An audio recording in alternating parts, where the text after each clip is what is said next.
देखियौ बेटा विवाह के समय आबि रहल छै और जे बर बाबू छथिन हुनका हम एकटा सिखा दै छियनि। ओना तऽ माँ और दादी माँ बहिन दीदी सब सिखाए दै छथिन सब बात, लेकिन एकटा हमरो तरफसँ सीख लिअ। एकटा अपना मिथिलामे जतेक विध होइ छै ने, सबके पाछू किछु ने किछु बढ़िआँ रीजन रहै छै और किछु ने किछु ओहिके जे छै से कारण बनायल गेल छै। ताहि दुआरे एतेक बढ़िआँ बढ़िआँ अपना विध छै।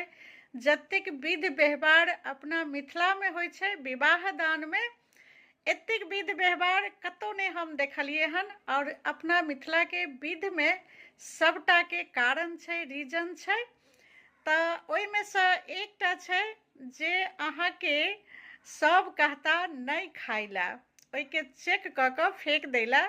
लेकिन हमर एकटा सलाह अछि जे एकटा स्नेह होइ छै, ओ स्नेह जे छै से बरके खुआएल जाइ छै।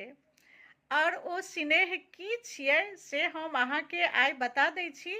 जिनका विवाह होइवला अछि हुनका लेल ई बात छै जे कनियाँके नहछुवला एकटा विध होइ छै, जाहिमे भाइ जे छै से पानके पत्ता लऽ कऽ आँखि बन्द करै छथिन, सीढ़ी पर बैसै छै और जे विवाह करैवाली लड़की रहै छथिन हुनका हजामके जे छै से नह काटैवलासँ एहि अङ्गुरीमे कनिकटाके छेद कयल जाइ छै, हल्का सा टुन कऽ कऽ, और थोड़ा सा ब्लड निकालल जाइ छै और ओके रुइमे राखल जाइ छै ओहि ब्लडके, और ओकरा स्नेह कहल जाइ छै।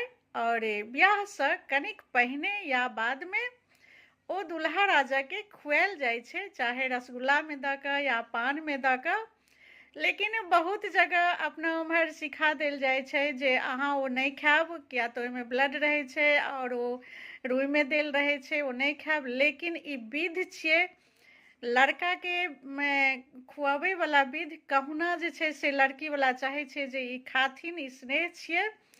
और हम इएह कहब जे ओ स्नेह होइ छै पति पत्नीके बीच। विवाहके बाद प्रेम सम्बन्धमे मधुरता रहै छै तऽ ओ जरूर खायब और चेक कऽ लेबै। भल अहाँके जो इच्छा हुए जे हम चेक कऽ कऽ देखिए तऽ किछु किछुमे देल रहै छै, चाहे पानमे, चाहे रसगुल्लामे, चाहे कोनो भी चीजमे छुपा कऽ लड़कीवलाके तरफसँ खुआएल जाइ छै। तऽ अगर अहाँ चेक करब और अहाँ देख लेबै एहिमे स्नेह देल छै, लेकिन तैयो अहाँ ओ खा लेब, ओहिसँ बढ़िआँ जे छै से प्रेम बनै छै। और हमर ई अपन अनुभव अछि जे हमर अपन विवाह भेल छल।